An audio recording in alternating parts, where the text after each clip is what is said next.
closing 67 for your second PGA Tour victory in a little over a month now. You have not been shy talking about what it would mean to win this national championship. What are your emotions right now?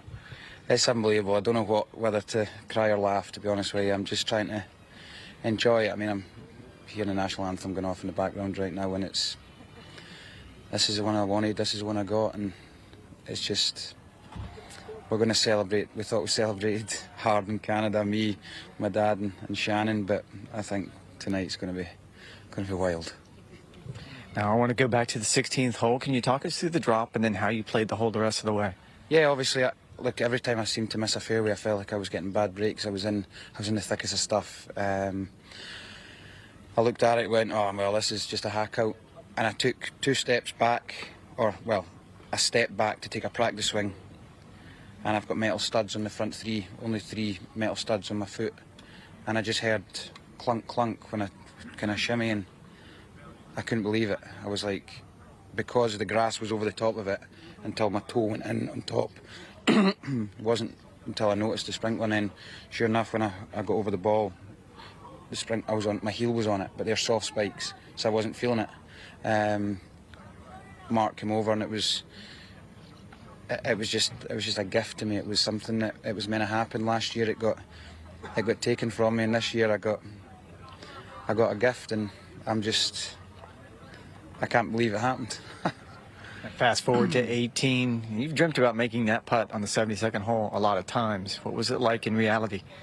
You know, my hands were really calm. I knew the job I had in hand.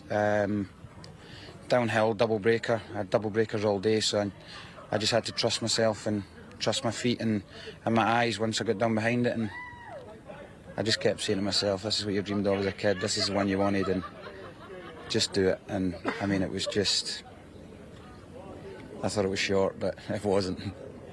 You mentioned the celebration after the Canadian Open victory. It was a bit legendary from what I've heard. What is this one going to be like? This is going to be out of control, I think. This one's going to be really special. Again, I said it, this is one golf tournament I wanted in my golf career, and I'm 27. I thought, after the bogey in 10, I thought, well, we're going to have to keep chasing this one, and I'll keep coming back to this and chasing for another win, but I got it. It is a short list of players who have won the Scottish Open while being from Scotland. Colin Montgomery, 1999, and Robert MacIntyre in 2024. And Jim Gallagher, you could see the emotion, you could hear it in Robert MacIntyre's voice. This is something he had been very open about. This was the one that he wanted more than anything else, and what a performance to get it.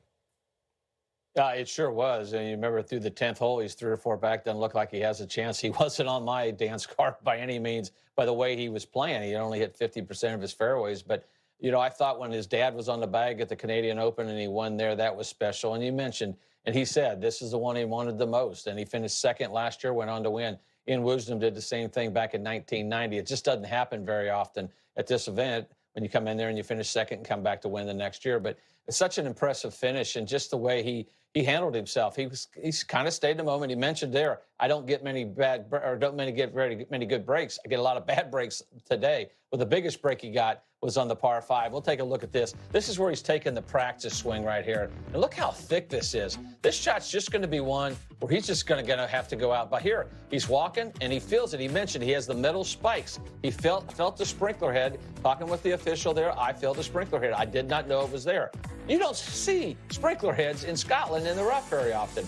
In this case, it was. He didn't do anything wrong. He didn't know it was there. He gets the free drop.